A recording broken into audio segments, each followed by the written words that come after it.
जय श्री राम, जय जय श्री राम। एक हिरन आती है जल पीने, उसको जल पीते हुए देखा है? कैसे पीती है? केवल मुख आगे करती है, पैर पीछे, दोनों मोड़कर मुख आगे करके फिर जल पीती है। टीवी में तो देखा ही होगा। और गाय कैसे जल पीती है? दोनों पैर अंदर डाल लेगी फिर पिएगी, है ना? और भैंस कैसे पीती है? वो पिएगी बाद में, पहले पिकनिक मनाएगी, तालाब में उतरेगी और पीने के बाद उसका बस चला तो पूरे तालाब को ही कीचड़ बना डालेगी। समझ रहे हैं? ऐसे ही 3 प्रकार के श्रोता भी आते हैं कथा सुनने। एक हिरन की तरह आते हैं, कब आए, कहां बैठे और कथा के इस दिव्य जल का पान करके चले गए, किसी को पता ही नहीं चला। एक गाय की तरह आते हैं, जो थोड़ा बहुत पता चलता है कि हाँ आप आ गए हैं। और एक भैंस की तरह आते हैं कि पूरा पांडाल एकदम उथाल पुथाल मच जाए चारों ओर। अब हमारी ये बुद्धिमत्ता है कि हम क्या बनना चाहते हैं, हिरन, गाय या यही बनना चाहते हैं क्या? नहीं, अच्छा गाय बनेंगे, थोड़ा बहुत पता चले हैं, बताना भी तो है कि हम आ गए हैं। चलिए, यह दिव्य कथा भरद्वाज जी को रसपान करा रहे हैं याज्ञवल्क्य जी। भरद्वाज जी ने क्या पूछा था? कवन राम जी कौन है? याज्ञवल्क्य जी ने क्या बताया? कौन राम है ये बताया क्या? कल क्या सुना आपने? भरद्वाज जी ने पूछा कि राम जी कौन है, याज्ञवल्क्य जी ने बताया कि शिव जी कौन है। पूरी शिव चर्चा कर डाली भाई, शिव कथा सुना डाली। भरद्वाज जी ने क्या पूछा था? राम जी के बारे में। याज्ञवल्क्य जी ने बताया शंकर भगवान के बारे में। जो बहुत बहुमूल्य वस्तु होती है उसे ऐसे ही नहीं दिया जाता। पहले संत महात्मा ठोक बजा के चेक करते हैं इसके अंदर धैर्यता है कि नहीं है। राम जी के बारे में पूछा, मैं शिव जी के बारे में बता रहा हूं, और कोई होता तो पूछता कि नहीं पूछता है? पूछता। महाराज क्या बात कर रहे हैं, हम आपसे क्या पूछा, आप क्या बता रहे हैं? लेकिन भरद्वाज जी एकदम श्रद्धान्वित होकर के शिव कथा सुन रहे, कोई प्रश्न नहीं किया कि हमने आपसे राम जी के बारे में पूछा था, आप शंकर जी के बारे में क्यों बता रहे हैं? और दूसरी बात, राम कथा में प्रवेश तभी हो सकता है जब हमारा प्रवेश शिव चरित्र में हो जाए। शिव कथा के बाद ही राम कथा में प्रवेश मिलता है, तभी मिलता है।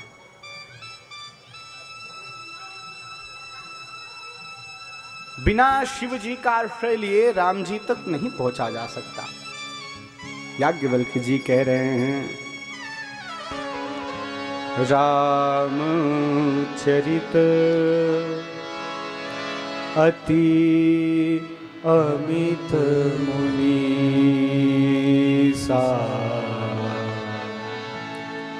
कही न सकही सत कोटि अहिसा।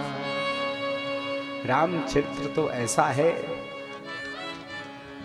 कह रहे हैं याज्ञवल्क्य, कही न सकही सतकोटि अहिसा। अहिसा मतलब भगवान शेष जी, जिनके सहस्त्र मुख हैं, हजारों मुखमंडल हैं, जो हजारों मुख से राम कथा ही गा रहे हैं। हजारों मुख हैं, हजारों मुख से राम कथा गा रहे हैं, लेकिन अभी तक खत्म नहीं हुई, अभी तक विश्राम नहीं हुई, अभी तक चल रही है, फिर भी राम कथा खत्म नहीं हुई। कहीं न सकहीं सतकोटि महिषा। शारदा जो नित्य निरंतर राम कथा का ही गुणगान करती हैं, वो भी राम कथा का पार नहीं पा पाई।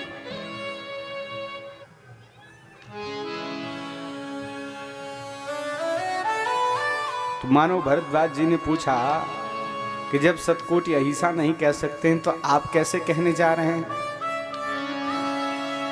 आप कैसे कह सकते हैं फिर? याज्ञवल्क्य जी ने कहा, सारद दारु नारी सम स्वामी, सारद दारु नारी सम स्वामी, सारद दारु नारी सम स्वामी। राम सूत्रधर अंतरयामी, नारद सूत्रधर अंतरयामी, राम सूत्रधर अंतरयामी, राम सूत्रधर अंतरयामी, सारद दारु नारी सम स्वामी, सारद दारु नारी सम स्वामी। कोई राजस्थान से है यहाँ पर? वहाँ कठपुतली का नाच देखा? टीवियों में तो आपने देखा होगा, वहाँ प्रसिद्ध है। वो अपनी उंगलियों में धागे बजा लेता है और खूब राजा रानी मंत्री सब बन जाएं और उंगलियों से ही नचाता है, लगता है हमें असली है। अगर उसके परोक्ष में न जाएं, ये ध्यान न दे कि कौन नचा रहा है, देखने में तो लीला लगती है। बस ठीक ऐसे ही राम सूत्रधर। धन्य है गोस्वामी तुलसीदास जी महाराज, कहां कहां की दिव्य दिव्य लीलाएं रामचरितमानस जी में पिरो रहे हैं। कठपुतली की तरह राम जी ही सबको नचा रहे हैं, चाहे वो कोई भी हो, शारद शेष महिष दिनेश गणेश कोई भी हो। उन्हीं की कृपा से हम भी आपको सुनाएंगे जितना सामर्थ्य है, और सुनाने वाले हम नहीं हैं। राम कथा हमने नहीं, किसी और ने सुनाई है। अब दिव्य कैलाश का वर्णन करते हुए याज्ञवल्क्य जी सीधे कैलाश पहुंच रहे हैं, वहीं जा रहे हैं जहां उन्होंने छोड़ा था। विदाई होकर पार्वती जी के साथ भगवान कैलाश पर पधारे हैं। कैलाश की दिव्य शोभा, परम रम्य गिरिवर कैलासो,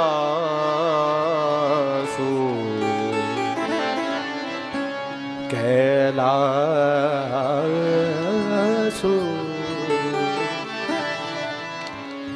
परम रम्य गिरिवर कैलासो,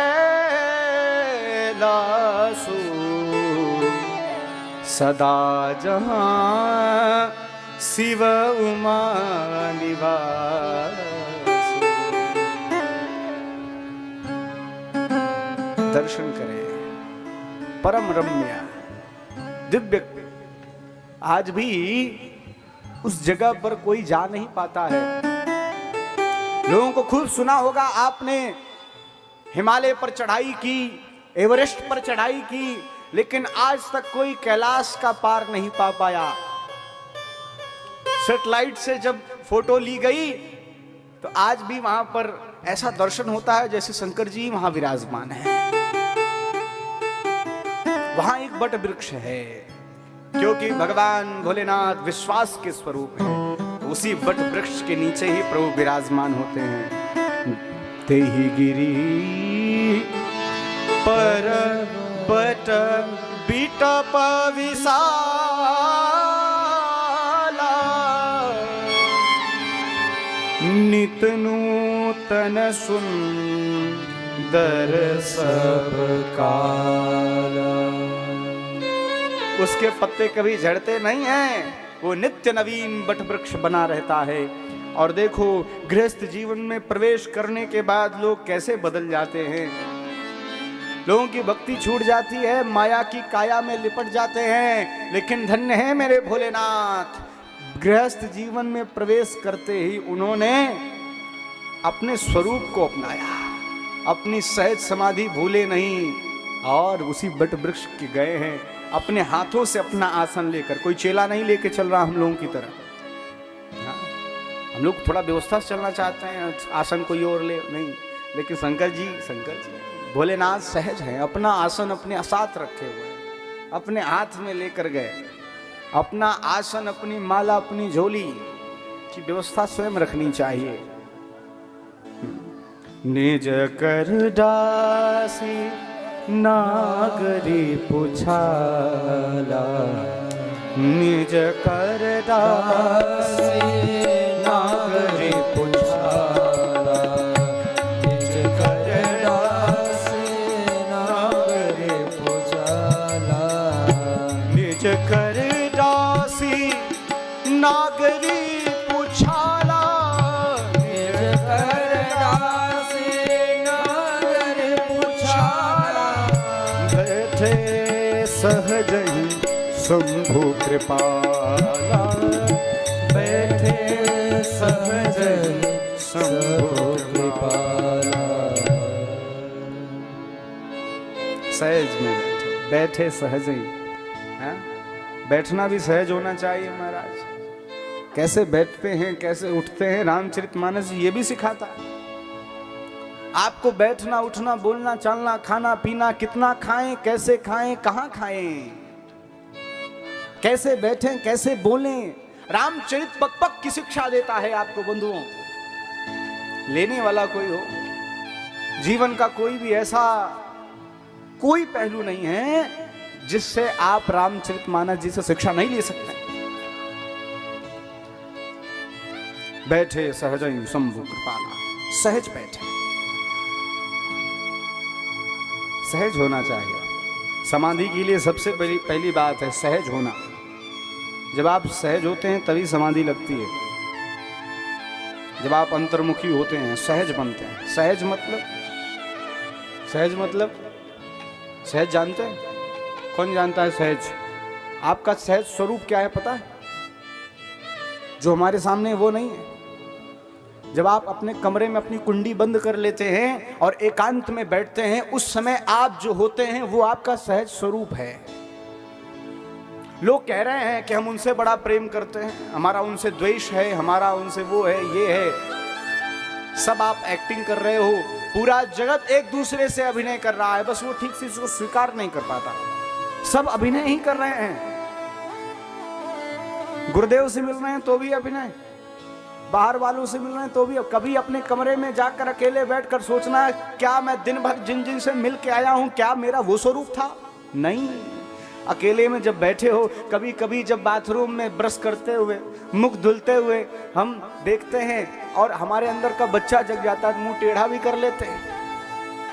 ये सबके अनुभव की बात है। थोड़ा मुंह अपने आप को भी थोड़ा बतिया भी लेते हैं। वो आपका सहज स्वरूप है, उसको कभी खोना नहीं। और कहीं एकांत में जाते ही माला उठ जाए, हृदय में राम नाम का चिंतन चलने लगे, भजन चलने लगे, तो वो आपका सहज स्वरूप है। और उसी सहज स्वरूप को प्राप्त करना। अभी तक सहज में जाकर के एकांत में जाकर हम दुर्व्यसनों में लिप्त हो जाते हैं। आज तक फोन राम है उनका तो अलग ही बात है, उसी में लिप्त हो जाते हैं पूरी जगत में। अरे जगत को छोड़कर अब तुम रात्रि में एकांत में गए हो, अब तो फोन वाले जगत को छोड़ दो, अब अपने से मिल लो थोड़ा। 24 घंटे अपने से मिले नहीं, स्वयं से मिलो, थोड़ा स्वयं से बतियाओ, पूछो कि हम हैं कौन, कहां से आए, कहां जाना, क्या करना है, जो कर रहे हैं क्या वो सही है, क्या पूरे संसार को जो समय दे रहे हैं वो ठीक है, कि थोड़ा समय प्रभु को भी देना है। ये सहज स्वरूप है और उस सहज स्वरूप में भगवान स्थित हो रहे हैं, उस सहज स्वरूप में स्थित हो रहे हैं। और इस स्वरूप समय को देख करके माँ पार्वती जी जान गई अब ये प्रसन्न हैं, अब इनके साथ जाकर मैं राम कथा में गोता लगा सकती हूँ। तो पार्वती जी समझ गई और भगवान भोलेनाथ के समक्ष गई हैं, हाथ जोड़ा। बाबा ने सन्मुख दिया था आसन मां सती को, लेकिन धन्य है पार्वती जब हृदय में राम कथा की लालसा लेकर आई। पिछले जन्म में चूक गई थी, अब नहीं चूकूंगी। और जब राम कथा की लालसा लेकर हृदय में आई, जो पिछले जन्म में भगवान रुष्ट हो गए थे, इन्होंने कथा की अवज्ञा की थी, अब कथा को हृदय में धारण करके आई तो महाकाल प्रसन्न हो गए और वामांग में ही आसन दिया। वाम भाग आसन हर दीना, बगल में बिठाया और सुंदर अवसर को जान करके माँ पार्वती ने उस अवसर का लाभ ले लिया और पूछ पड़ी। क्या पूछी भैया? कथा जो सकल लोक हितकारी कथा जो सकल लोक हितकारी सोई पूछन चह सैल कुमारी सोई पूछन चह सैल कुमारी विश्वनाथ मम नाथ पुरारी विश्वनाथ मम नाथ पुरारी भुवन महिमा विदित तुम्हारी त्रिभुवन महिमा विदित आप तुम्हारी। विश्वनाथ हैं, आपकी महिमा त्रिभुवन में विदित है। हाथ जोड़कर मां पार्वती कह रही हैं, कथा जो सकल लोक हितकारी, मैं वो पूछना चाहती हूँ जो सकल लोक के लिए है, जो सबके लिए हितकारी है। और संत तब प्रसन्न नहीं होते हैं जब आप व्यक्तिगत प्रश्न लेकर आते हो, मेरा घर, मेरा गाड़ी, मेरे बच्चे, मेरा ये, मेरा वो। नहीं, संत तब प्रसन्न होते हैं जब तुम लोक हित की बात पूछते हो, संसार हित की। प्रसन्न हो रहे हैं। माँ पार्वती ने कहा, मैं आपसे यही पूछना चाहती हूँ जिसका आश्रय आप दिन रात लेते रहते हैं। तुम पुनि राम राम दिन राती, तुम पुनि राम राम दिन राती राम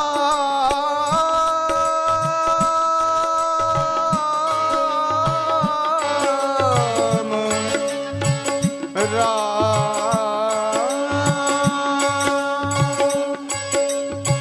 तुम पुनि राम राम दिन राती तुम पुनि राम राम दिन राती सादर जपहूँ अनंग राती सादर जप अरंग राती सादर जपहूँ अनंग राती सादर जप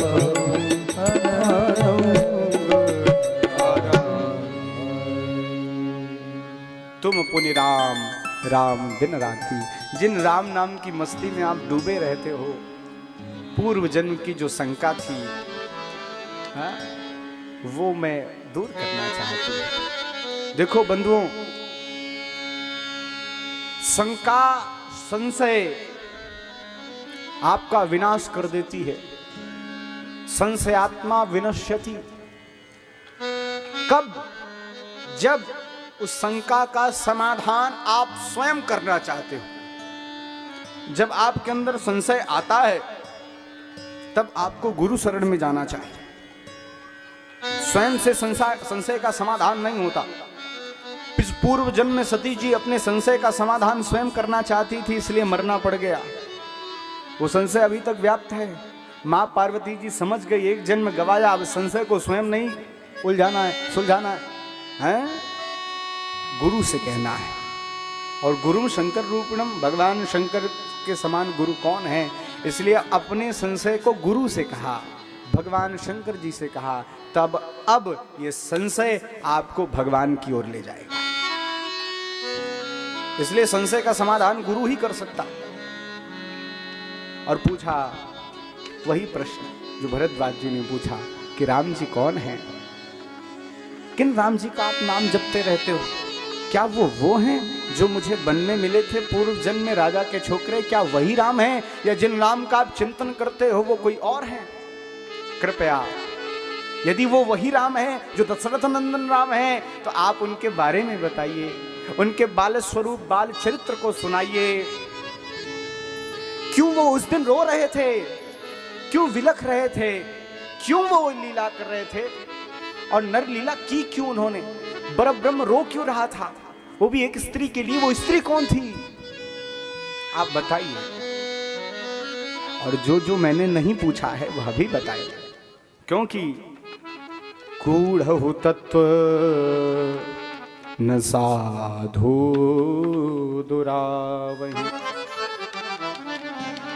आरत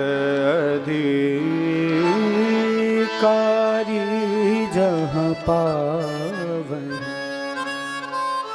जब अधिकारी श्रोता मिल जाता है जो वक्ता है ना वो गूढ़ बात को भी फिर छुपाता नहीं, कह देता है।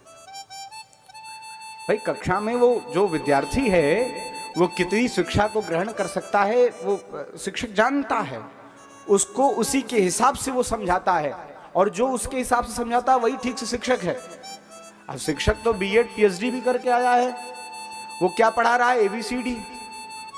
अब वो छोटा बच्चा जिसको एबीसीडी समझ में आता है, शिक्षक अपने पीएचडी लेवल की बातें बताने लगे तो उसे समझ में आएगा? हैं? नहीं। लेकिन उसके समकक्ष जब कोई एजुकेटेड बढ़िया 12वीं का छात्र मिल जाता है तो वो फिर अच्छी अच्छी बातें भी, अपने अनुभव की बातें भी बता देता है। उसी प्रकार जो साधु संत होते हैं वो गूढ़ से गूढ़ बातें भी पात्र देख करके दे देते हैं। तो दिव्य जो है इस प्रश्न को सुन करके प्रसन्न हो गए शंकर भगवान। क्यों प्रसन्न हुए? क्योंकि प्रश्न बड़ा सुंदर है, और प्रश्न ऐसा है जैसे ही मां पार्वती ने भगवान भोलेनाथ से ये प्रश्न किया और हरि ही रामचरित सब आए, प्रेम पुलक लोचन जल छाए।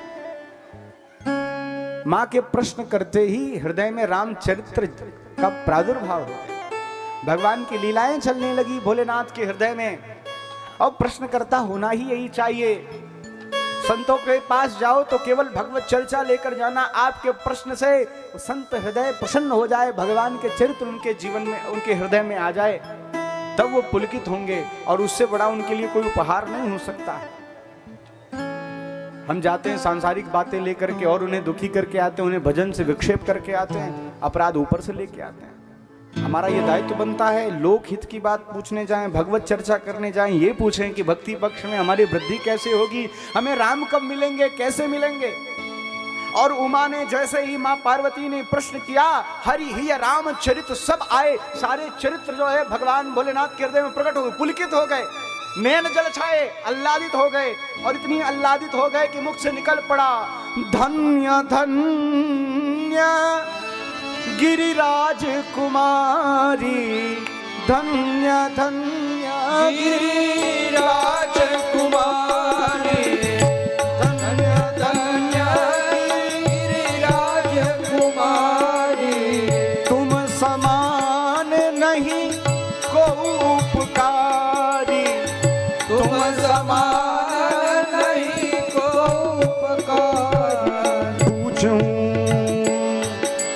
पूछूं रघुपति कथा प्रसंगा, रघुपति कथा प्रसंगा, सकल लोक जग पावनी गंगा, सकल लोक जग पावनी गंगा, सकल लोक जग पावनी गंगा, सकल लोक जग पावनी गंगा। क्या प्रश्न किया है, अद्भुत। ये लोक हित की बात तुमने पूछी। सकल लोक जग पावनी गंगा, इस तुम्हारे प्रश्न से जिस गंगा का प्रादुर्भाव होगा वह गंगा भागीरथी गंगा से भी श्रेष्ठ है, राम कथा की गंगा। ऐसी राम कथा की गंगा जो सबके संशय रूपी, तुम्हारा ही संशय नहीं अपितु दुनिया भर के जितने लोग हैं इस संसार में सबके प्रश्नों का समाधान होगा आपके एक इसी प्रश्न से। क्योंकि राम कथा सुंदर करता संशय विहग उड़ावन, राम कथा कलि बिटप कुठारी, सादर सुनो गिरिराज कुमार। जिस प्रकार वृक्ष पर अनेक पक्षी गण बैठ जाएं और आप एक ताली बजाते हो सारे पक्षी उड़ जाते हैं, उसी प्रकार हृदय की डाली पर आपके अनेक संशय आकर विराजमान हो जाए, राम कथा की करतालिका आपके सारे संशय रूपी पक्षियों को उड़ा देती है। इसलिए मेरे साथ बोलो, जय जय राम कथा, जय श्री राम कथा, जय जय राम कथा, जय श्री राम कथा, राम कथा। जय जय राम कथा, जय श्री राम कथा। इसे श्रवण कर मिट जाती है, इसे श्रवण कर मिट जाती है जन्म जन्म की व्यथा, जन्म जन्म की व्यथा। जय जय राम कथा, जय जय राम कथा, जय श्री राम कथा। जय जय राम कथा, जय श्री राम कथा। जय श्री राम कथा, जय श्री राम कथा। जय जय राम कथा, जय श्री राम कथा।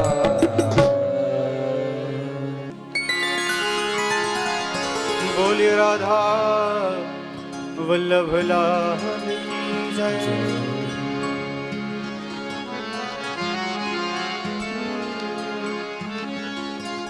सुनु गिरिजा हरि चरित सुहाए, विपुल विशद निगमागम गाये।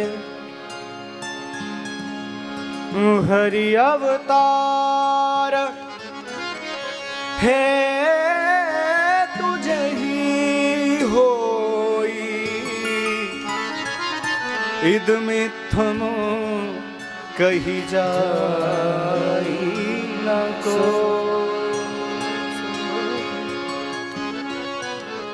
इतना दिव्य हृदय पुलकित हुआ। भगवान शंकर कहते हैं कि देवी तुम्हारी बात मुझे बहुत अच्छी लगी, लेकिन एक बात बुरी लगी। पहले तो तारीफ करी, लेकिन ये जानते हैं कि ये श्रोता हैं, ये ज्यादा बोल गई। अभी क्या बोली? आपके राम जिनका जप करते हो वो अलग हैं क्या, और दशरथ नंदन राम है वो अलग हैं क्या? रोष में आगे थोड़ा सा गंभीर हो गए भगवान भोलेनाथ। बोले कैसी बात करते हो, दशरथ नंदन राम अलग और मेरे राम अलग? अलग अलग राम नहीं है, राम केवल एक हैं, वही पर ब्रह्म परम पिता परमात्मा है। तुमने पूछा सकारात्मक सगुण ब्रह्म, निर्गुण ब्रह्म, निराकार साकार। अरे तुम्हारे पास पानी है, तुम्हें बर्फ चाहिए था, तुमने उसे कटोरी में रख दिया फ्रीजर में, तो उसके आकार का हो गया। ग्लास में रख दिया तो वो उसके आकार का हो गया। भगवान तो निर्गुण ब्रह्म ही हैं, लेकिन भाव के वश में होकर भक्त अपने हृदय के जिस स्वरूप को चाहते हैं उस स्वरूप में प्रभु को निराकार से सगुण साकार बनाकर इस संसार में प्रकट करवा लेते हैं। किसी ने चाहा भगवान मछली बन के आए, भगवान मछली बनकर चले जाते हैं। किसी ने सोचा भगवान शूकर रूप में है, तो वो उस रूप में चले जाते हैं। भक्त का भाव जहां, भगवान वहां। भगवान कहां? जहां भक्त की हां, भगवान वहां विराज है। वही। और तुम्हें एक और गुप्त बात बताएं, आप भगवान भोलेनाथ ने अपनी सबसे गूढ़ बात खोली। आप भी शायद इस बात को नहीं जानते होंगे। भगवान भोलेनाथ ने कहा लोग बड़ी बड़ी बातें करते हैं, काशी में जो मर जाता है वो मेरे लोक आता है, वैकुंठ लोक चला जाता है, सीधे भगवान की तरफ जाता है, इसलिए लोग वहां जलाने भी जाते हैं। बनारस में जो मर जाता है वो सीधे भगवान के पास जाता है। कहा सुना है कि नहीं, सबने सुना है कि नहीं सुना? भगवान भोलेनाथ कह रहे हैं गुप्त बात कहूं मैं? गुप्त बात यह है देवी, वो मरने से भगवान के लोक नहीं जाता। जब वो मरने वाला होता है उसके कान में जा करके मैं राम बोल देता हूं, सो भगवान के लोक चला जाता है। काशी मरत जंतु अवलोकी, जासु नाम बल करहूं विषो की। ये अपनी गुप्त बात मैं तुमसे कह रहा हूं। राम चार नहीं है, राम तो एक ही है। और तुम अवतारों का कारण पूछ रही थी कि वो क्यों आते हैं। भगवान इसलिए आते हैं ये कहा नहीं जा सकता। भगवान इसलिए भी आते हैं ये ठीक है, लेकिन भगवान किस लिए, किस के लिए आते हैं यह आज तक कोई कह नहीं पाया है। न जाने कितनों की बिगड़ी सवारने मेरे प्रभु आते हैं, न जाने कितने भावुकों के भक्तों के मनोरथ को पूर्ण करने मेरे प्रभु आते हैं। और तुम्हें उसमें से 2-4 मैं कारण बताऊंगा। और भोलेनाथ राम कथा में प्रवेश करवा रहे हैं और कह रहे हैं, राम जन्म के हेतु अनेका, परम विचित्र एक थे एका, परम विचित्र एक थे एका, जन्म जन्म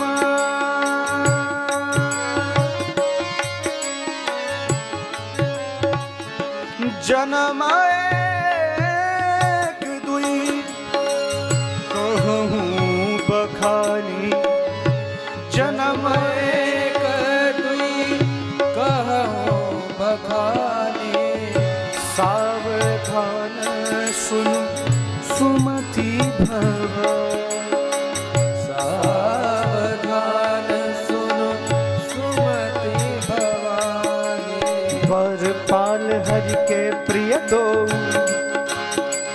जय अरु विजय जान सबको, विप्रसापते तू नौ भाई, दोनों भाई, तामस असुर देह तीन पाए, तामस असुर देह तीन पाए।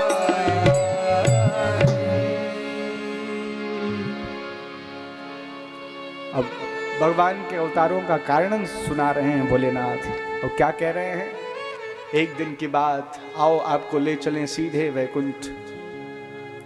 भगवान से सैया पे लेटे हैं, माँ लक्ष्मी जी चरण दबा रही हैं और चरण जैसे ही छू रही हैं भगवान के चरण लालिमा से युक्त हो जा रहे हैं। भगवान को पीड़ा हो रही है, लक्ष्मी थोड़ा धीरे धीरे दबाओ। भगवान के चरण इतने कोमल हैं कि क्या कहें। इस संसार में सबसे ज्यादा कोमल क्या है बताओ, क्या है, क्या है? इस संसार में सबसे ज्यादा कोमल है कमल, है कि नहीं? कमल सबसे ज्यादा कोमल होता है। और कमल से भी ज्यादा कोमल है कमला, माँ लक्ष्मी। लक्ष्मी जी का नाम कमला है। सबसे ज्यादा कोमल क्या? कमल। कमल से ज्यादा कोमल कमला, और कमला से भी ज्यादा कमला के कर कमल। उनके भाई व्यक्ति के हाथ तो उससे ज्यादा कोमल होंगे ना। सबसे ज्यादा कोमल कमल, कमल से ज्यादा कोमल कमला, और कमला के से भी ज्यादा कोमल है कमला के कर कमल। और कमला के कर कमलों के द्वारा जब भगवान के चरण कमलों की सेवा हो रही है तब भी भगवान को पीड़ा होती है। भगवान कितने कोमल होंगे। तो लक्ष्मी जी क्या करती हैं पता है? भगवान के चरण छूती नहीं है, उनके नाखूनों से इतना प्रकाश निकलता है, उस प्रकाश से भगवान की चरण सेवा करते हैं। एक दिन आया मन में तो बोल पड़ी, सुनिए एक बात पूछनी है। क्या? लोग संत जन आते हैं और आपकी स्तुति करते हुए कहते हैं, वज्रादपि कठोरानि कोमलः कुसुमाकर। आप वज्र से भी ज्यादा कठोर हैं और पुष्प कमल से भी ज्यादा कोमल हैं। आपकी कोमलता तो हमने देख ली, लेकिन आप कठोर भी हैं ये मुझे यकीन नहीं। आपकी कोमलता को देखकर वज्रादपि कठोरानि, ये मैं कैसे? हम चरण सेवा कर रहे हैं तो आपके पैर लाल हो जा रहे हैं और संतजन कह रहे हैं कि आप वज्र से। भगवान ने आवाज दी, ओ मेरे प्यारे पार्षद, जय और विजय, जल्दी आओ। दोनों दौड़कर आए। आज्ञा प्रभु, अब पालन करोगे? हाथ जोड़कर जय विजय ने कहा, प्रभु कभी चूक हुई है, कभी ऐसा हुआ कि हमने आज्ञा का पालन न किया हो? आप संशय क्यों रख रहे हैं? नहीं, आज्ञा ही कुछ ऐसी उटपटांग सी है, थोड़ी अटपटी है, थोड़ी अटपटी है। क्या पता तुम न करो। प्रभु आज्ञा दीजिए आप। अब तो आप अपने अपने बच्चों पर संशय कर रहे हैं, देख लो। हाँ प्रभु आप कहिए तो सही। भगवान ने कहा तो उठाओ अपनी गदा, दोनों के दोनों, और अपने पूरे वेग से मेरे वक्षस्थल पर प्रहार करो। तुम्हारी मां देखना चाहती है कि मैं कितना कठोर हूं। तुम लोगों की गदा वज्र से भी ज्यादा प्रबल है, प्रहार करो। हाथ कांप गए विजय विजय के। प्रभु क्या कह रहे हैं? ये हाथ सदैव आपके सामने जुड़े रहते हैं, इन हाथों से आपके ऊपर प्रहार करूं, ये हमसे नहीं होगा। मैं पहले ही कह रहा था तुम आज्ञा का पालन नहीं कर पाओगे। प्रभु आप इस अपराध के बदले में जो दंड देना चाहें दे सकते हैं, लेकिन हम आपके ऊपर प्रहार नहीं कर सकते। भगवान ने कहा ठीक है जाओ। भगवान ने सोचा कि इन्होंने मेरी आज्ञा का पालन नहीं किया, अब गदा का प्रहार नहीं किया, एक बार केवल। अब इनसे मैं लड़ूंगा और ये एक बार नहीं सैकड़ों बार गदाओं का प्रहार करेंगे। अब भूमिका बनाई प्रभु ने। सनकादि ऋषि आए। सनकादि को जानते हैं? जानते हैं कि नहीं? सनक, सनंदन, सनातन, सनत कुमार 5 वर्ष के हम सबके सबसे बड़े, सबसे पहले पूर्वज ब्रह्मा जी के सबसे पहले पुत्र। 5 वर्ष के रहते प्रभु से मिलने रोज आते हैं। एक दिन आए और पता नहीं प्रभु की क्या माया थी, पार्षदों ने रोक लिया उन्हें। भगवान की कृपा से ये कुछ वही किए थे। आज तक तो कभी पार्षदों ने रोका नहीं था, लेकिन आज रोका। प्रभु अंतःपुर में है, पूछ के आना पड़ेगा। और कभी सनकादियों को क्रोध नहीं आता, सदैव मुस्कुराते रहते हैं, मुख में भगवान नाम रहता है, हरिशरणम हरिशरणम हरिशरणम हरिशरणम। यही आज क्रोध आ गया उन्हें भी। हमें रोक रहे हो? रोज हम दर्शनार्थी हैं, प्रभु से कितनी सामीप्यता है हमारी तुम्हें पता है, द्वारपाल होकर हमें रोकते हो, राक्षसों जैसा काम करते हो, भक्त को भगवान से मिलने से रोकते हो। श्राप दे दिया 3 जन्म के लिए राक्षस बन जाओ। और जैसे ही श्राप दिया, द्वारपालों का भी मोह भंग हुआ, सरकादियों का भी मोह भंग हुआ। द्वारपाल चरणों में गिरे, प्रभु ये क्या कह रहे हैं? इतने छोटे से अपराध के लिए आपने राक्षस, इस प्रभु की अंतःपुर की सेवा से आपने वंचित कर दिया। मैं कैसे, हम रह कैसे पाएंगे?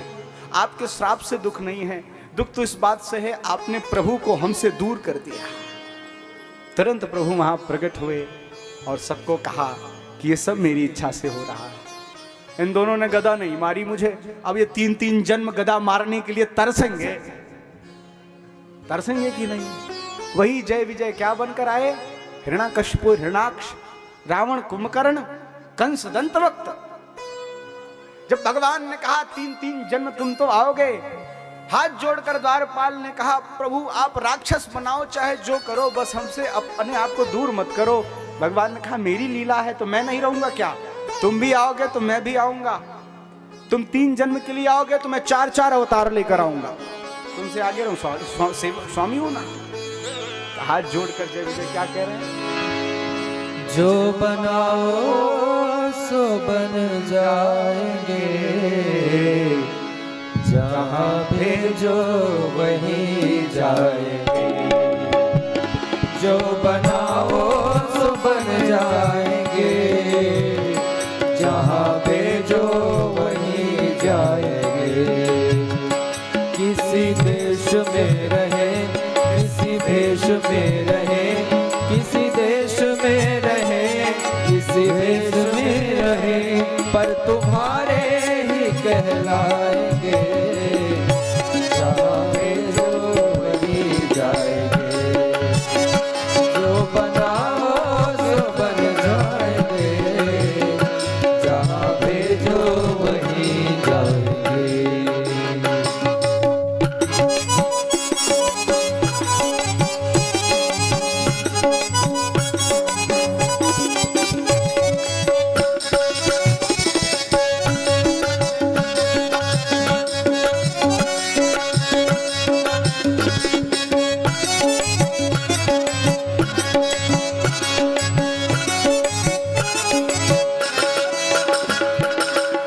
तन वचन मन से तुम्हारे रहेंगे, कुछ कहे कहेंगे तो तुमसे कहेंगे, तन वचन मन से तुम्हारे रहेंगे। कुछ कहेंगे तो तुमसे कहेंगे, जो सहा वो खुशी से सहेंगे। प्रेम सरिता में तुम्हारे बहेंगे, जो सहा वो खुशी से सहेंगे। प्रेम सरिता में तुम्हारे बहेंगे। चाहे नियरे रहे, चाहे न्यारे रहे, चाहे नियरे रहे, चाहे न्यारे रहे, सदा तेरे ही गुण गाएंगे। जहाँ भेजो वहीं जाएंगे, जो बनाओ सो बन जाएंगे। जहाँ भेजो वहीं जाएंगे।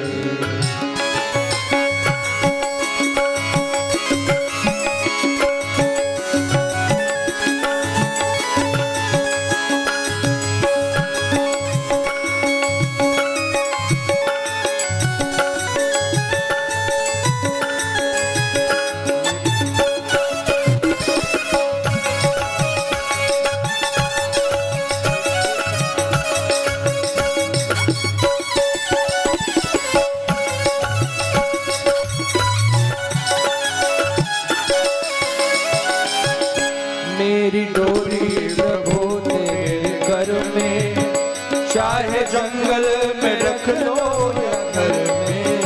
मेरी डोरी प्रभु तेरे घर में, चाहे जंगल में रख लो या घर में। हो ठिकाने पे अथवा नगर में, रखना बसना तो अपनी नजर में। हो ठिकाने पे बस अथवा घर में, रखना बसना तो अपनी नजर में। नाम तेरा सुमर तुमको ही याद कर, नाम तेरा सुमर तुमको ही याद कर। मन से तुमको ही बहलाएंगे, जहाँ भेजो वहीं जाएंगे। जो बनाओ सो बन जाएंगे, जहाँ भेजो वहीं जाएंगे। जहाँ भेजो वहीं जाएंगे, जहाँ भेजो वहीं जाएंगे। जो बनाओ सो बन जाएंगे, जहां भेजो वहीं जाएंगे। एक अवतार प्रभु का तो इस कारण हुआ, और एक अवतार में नारद जी ने भगवान को श्राप दे दिया था। इतना सुनते ही मां पार्वती जी बोल पड़ी। उन्होंने कहा, अच्छा मेरे गुरुदेव ने श्राप दिया तो का अपराध रमापति कीन्हा? मेरे गुरुदेव ने श्राप क्यों दिया? रमापति विष्णु ने क्या गलती की थी? ये नहीं पूछा कि नारद जी ने क्यों श्राप दिया। कह रही हैं कौन सा अपराध रमापति ने किया था, मतलब मेरे गुरुजी गलती नहीं कर सकते। पार्वती जी की गुरु निष्ठा देखिए, मेरे गुरुजी गलत नहीं हो सकते। कुछ गलत रमापति भगवान नारायण ने ही किया होगा। मुस्कुराए भोलेनाथ और इस कथा को भी श्रवण करा रहे हैं। बोलिए जय श्री राम।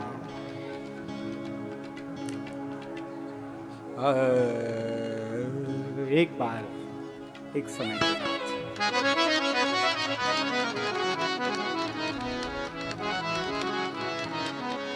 नारद जी विचरण कर रहे हैं और विचरण करते करते एक सुंदर सुरम्य स्थान पर पहुंचे। आश्रम परम पुनीत सुहावा, देखी ऋषि मन ते भावा। सुमिरत हरि शाप गति बागी, सहज बिमल मन लागी। सुरम्य वातावरण, पहाड़, कल कल निनाद करती हुई गंगा की धारा, सुंदर सुंदर वृक्ष को देख करके नारद जी को भगवान की याद आ गई। आप सोचो, कोई बढ़िया घर बना लेता है, उस घर को देखकर आपको उस घर के मालिक की याद आती है कि नहीं? है? आती है। कोई बढ़िया इमारत बना दे, उसको देखकर उसकी याद आती है कि नहीं? आती है भैया। फौजी साहब, राम मंदिर देखकर किसकी याद आती है? उसके मालिक की याद। अब पहाड़ देखो, पर्वत देखो, नदियां देखो, अच्छे अच्छे वृक्ष देखो, तो किसकी याद आएगी? है भाई, ये सब किसने बनाया? किसने बनाया?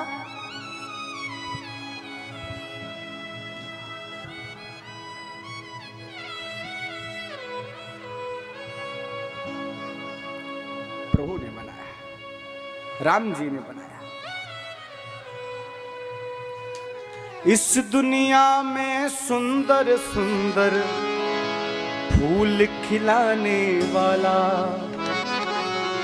इस दुनिया में सुंदर सुंदर फूल खिलाने वाला, तरह तरह की कठपुतली को नाच नचाने वाला, बुलबुल कौन है? बुलबुल कौन है?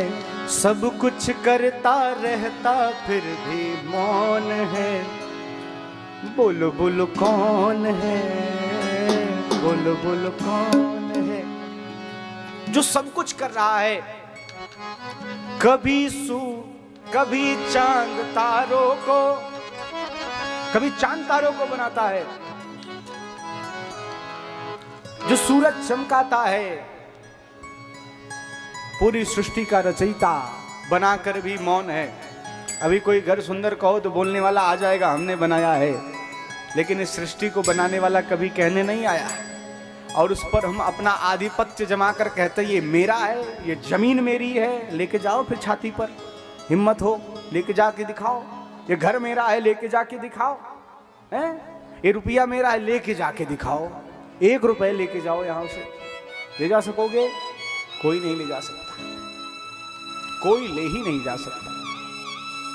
आप वही ले जा सकते हैं जो आपका होगा, जो आपने यार्जन किया है। अब किसी से उधार ले लोगे कुछ वस्तु, तो उसे देना पड़ेगा कि नहीं? तो संसार में जितनी वस्तुएं हैं वो किसकी हैं? परमात्मा की हैं। आपने उसे केवल 100 वर्षों की लीज पर लिया है, और वो लीज पूरी कर ही नहीं पाते। अधिक से अधिक लोग 100 वर्ष भी उसको लीज पूरी कर पाते हैं क्या? नहीं कर पाते, नहीं। फिर प्रभु को वापस देना पड़ता है। आपके पास जो है उसे कमाओगे तब उसे ले जा सकते हो। वो क्या है? वो है भजन, वो है भगवत नाम, वो है आपकी सेवा, वो है आपका परमार्थ, वो है आपके पुण्य, वो है आपकी सेवा। आप इस शरीर से जो भी दिख नहीं रहा है उसको जब कमाते हो तो कहीं और दिखेगा। समझ रहे हैं? समझ रहे हैं कि नहीं? कभी कभी हमें वो वस्तु दिखती नहीं प्रत्यक्ष, हम तुरंत लेना चाहते हैं, ये तुरंत मिले तब हम यकीन करते हैं। लेकिन अभी जो आप कमा रहे हो, आपके जीवन में राम कथा उतरे ना उतरे, लेकिन आप राम जी के लिए आकर के इस पांडाल में बैठ गए तो आपके पुण्य की खाता की ऐसी बढ़ोतरी हो रही, एकदम चार्ज हो रहे हैं महाराज। ऐसी बैटरी चार्ज हो रही है जो वहां ऊपर जाके डिस्चार्ज नहीं होने वाली। हाँ, डिस्चार्ज नहीं होगी। अब जहां जहां हमारे महावीर फौजी साहब गए, उनके मुख से एक ही बात निकली, जो कराता है दिव्य आयोजनों को, धार्मिक अनुष्ठानों को, उसे तो उसका फल मिलता ही है, लेकिन उसे अवश्य मिलता है जिसने उसका प्रचार किया है। शब्द टू शब्द में इनकी बात कह रहा हूं। लेकिन महावीर साहब रामचरितमानस जी में गोस्वामी जी ने क्या कहा पता है? हनुमान जी की स्तुति करते हुए उन्होंने कहा, महावीर बिनवो हनुमाना, राम जासु जस आप बखाना। महावीर बिनवो हनुमाना, राम जासु जस आप बखाना। महावीर नाम सुनते ही आपके मन में क्या आता है? हैं? महावीर नाम सुनते ही क्या आता है? अरे महावीर फौजी की बात नहीं कर रहा हूं, वो तो बगल में बैठे सब उधर ही देख रहे हो। मैं कह रहा हूं महावीर शब्द सुनते ही आपके हृदय में क्या आता है? कोई बलशाली व्यक्ति, हनुमान जी महाराज आते हैं कि नहीं? महावीर जब नाम सुनावे, यही आता है। महावीर का अर्थ आप केवल यही जानते हैं, कोई बहुत बलशाली व्यक्ति हैं। वो तो हनुमान जी महावीर हैं ही, लेकिन महावीर का एक दूसरा अर्थ भी है जो कम लोग जानते हैं। महावीर प्रेरित धातु से बना है। प्रेरयेति, जो प्रेरित करे वो महावीर है। हनुमान जी ने केवल लंका का दहन नहीं किया है, उन्हें उस प्रसंग में गोस्वामी जी नहीं कह रहे महावीर हैं। भाई शुरुआत कर रहे हैं, हनुमान जी की वंदना कर रहे हैं, हनुमान जी जोड़ने का काम करते हैं। इस अर्थ में गोस्वामी तुलसीदास जी महावीर कह रहे हैं, हनुमान जी ने केवल जीवन भर जोड़ने का काम किया है, इसलिए वो महावीर हैं। कैसे महावीर हैं? कैसे जोड़ा? देखो, दो तरीके से जोड़ा। सबसे पहले भक्त के पास जाते हैं और भक्त को प्रेरित करते हैं भगवान की ओर। जो प्रेरित करे वो महावीर है। सुग्रीव को प्रेरित किया, राम जी से मित्रता कराई, कल्याण हो गया। लंका गए, विभीषण को प्रेरित किया कि नहीं है? कितनी कितनी बातें कह दी, हम तो कुछ नहीं है, राम जी सब कुछ है। जब आप परोपकार की भावना से निकलते हैं ना फौजी साहब, परोपकार की भावना से, फिर आपके अंदर से आपकी बुद्धि नहीं बोलती, आपकी विचार नहीं बोलते हैं, फिर उसका पैटर्न वही हो जाता है जो अभी हनुमान जी कर रहे हैं। इन्होंने ये तो नहीं सुना हनुमान जी ने क्या क्या बोला होगा विभीषण से, लेकिन ये सबसे वही बोल रहे हैं। क्या बोल रहे हैं? हनुमान जी ने क्या कहा? हनुमान जी ने कहा, विभीषण को चिंता हो रही थी, हमें प्रभु अपनाएंगे, राम जी अपनाएंगे हैं? हम तो राक्षस ठहरे, राक्षस। क्या हम राम कथा या राम जी के अधिकारी हैं? हनुमान जी ने कहा, कैसी बात करते हो, मुझे देखो, तुम राक्षस हो तो हम क्या हैं? हम बंदर हैं? हमारा क्या काम है? शाखा ते शाखा मृगजाई। और भक्त को भगवान से मिलाने के लिए हनुमान जी जो साक्षात भगवान शंकर के अवतार हैं, वो क्या कह रहे हैं? इस बानर को कौन पूछता? हमारा मुख देखने से कोई सुबह मेरा मुख देख ले, उसे आहार नहीं मिलता। ये बातें कह दी हनुमान जी ने, जिससे इसको साहस मिल जाए कि राम जी सबको अपनाते हैं। और ऐसे प्रेरित किया कि हनुमान जी के आते बहुत दिन न रह पाए, विभीषण भी दौड़े भागे राम जी के चरणों में आ गए। आए कि नहीं आए? बोलो जय श्री राम। और देखो, यही काम नहीं करते हैं, भक्त को भगवान से मिलाते हैं, और जो भक्त भगवान तक नहीं पहुंच पाता, भगवान को ले जाकर भक्त से मिलाते हैं। भगवान के सामने आकर के विभीषण की बात कहते हैं, भगवान के सामने आकर सुग्रीव की बात करते हैं। उधर अशोक वाटिका में मां जगत जननी जानकी बिलख रही हैं, रो रही हैं, उनकी खबर लाकर राम जी को सुनाते हैं, और राम जी के अंदर ये प्रेरणा भरते हैं कि जल्दी चलिए मां के पास। भक्त को भगवान से मिलाते हैं, भगवान को भक्त से मिलाते हैं। और जो चार को मारे वो महावीर नहीं है, जो चार को जोड़े वो महावीर होता है। जो जोड़ता है वो महावीर है, वो महावीर है। तो परम पुनीत आश्रम को देख करके, पहाड़ पर्वतों, दिव्य गंगा मां को देखकर नारद जी के मन में आया, प्रभु को थोड़ा स्मरण किया जाए। लेकिन इनको तो श्राप है, नारद जी को श्राप है कि 2 क्षण से ज्यादा कहीं ठहर नहीं सकते, है कि नहीं, इसलिए चलते फिरते रहते हैं। लेकिन हरि की कृपा ऐसी हुई कि श्राप गति बांधी। श्राप किसने दिया? दक्ष जी ने दिया। क्यों दिया? दक्ष के बच्चों को जाकर ऐसा उपदेश देते थे कि बाबा बन जाते थे। दक्ष ने श्राप दे दिया, आप ज्यादा 2 क्षण से ज्यादा ठहर नहीं पाएंगे तो ज्यादा उपदेश नहीं दे पाएंगे, इसलिए आप चलते फिरते रहिए। यहाँ हम सृष्टि विस्तार कर रहे हैं, आप हमारे बच्चों को बाबा बना रहे हैं। अच्छा एक बात बताओ, नारद जी का काम गलत है? किसी को भगवान के रास्ते पे भेजना, बाबा बनाना, संत बनाना क्या गलत है? तो श्राप क्यों लगा? दक्ष गृहस्थ में है, नारद बाबा संत हैं, गृहस्थ का श्राप संत को लग जाए, ये बात अटपटी सी लगती है। अटपटी है कि नहीं है? है? तो क्यों श्राप लग गया भाई? क्योंकि दक्ष ने जायज श्राप दिया था, उचित श्राप दिया था। क्यों भाई? जब सब बाबा ही बन जाएंगे तो फिर बाबा कहां से आएंगे भाई? सन्यासियों का, संतों का जन्म कहां से होता है? गृहस्थियों से होता है। जब गृहस्थी ही नहीं बचेंगे तो नए नए संत आएंगे कहां से? संत ही छोड़ो, भगवान का जन्म कहां से होगा? जब गृहस्थ नहीं होंगे तो भगवान का जन्म कहां से होगा? किसी ने कहा कि भगवान पाप की वजह से आते हैं, एक संत ने कहा भगवान पाप की वजह से नहीं आते, भगवान बाप की वजह से आते हैं। हाँ, जब बाप दशरथ जी जैसा हो, वसुदेव जी जैसा हो, नंद बाबा जैसा हो, तब भगवान आते हैं। तो लेकिन श्राप गति बाधी। देखो भाई, गृहस्थ धर्म सबसे श्रेष्ठ है। गृहस्थ और सन्यास बहुत अलग नहीं है। जैसे आप कहीं जा रहे हो, 2 रास्ते हैं, एक बाजार के बीच से होकर जाता है, एक बाईपास से होकर जाता है। सुन रहे हैं ध्यान से? बाईपास से आपको बाजार नहीं मिलेगा, आराम से चले जाएंगे।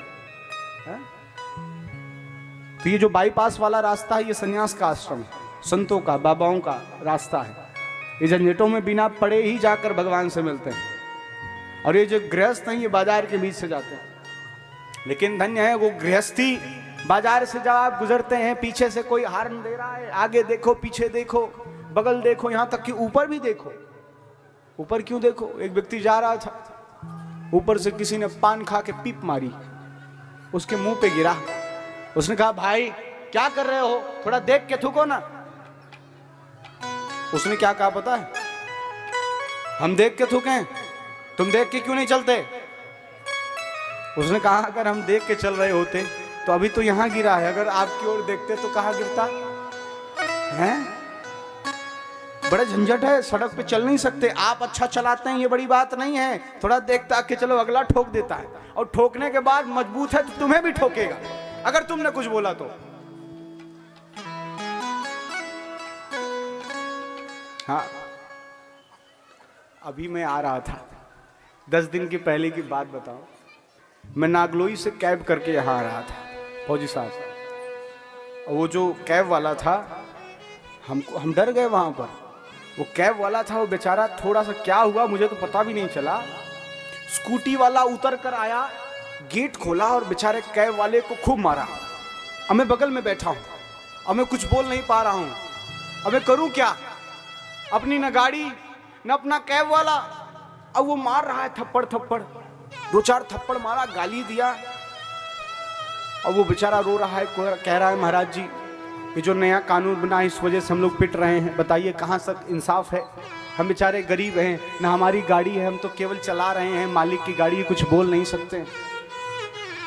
तो खुद अच्छे से चला रहे हो यही बड़ी बात नहीं है, आगे वाले को भी देखो, वो भी आके ठोकेगा। जय श्री राम।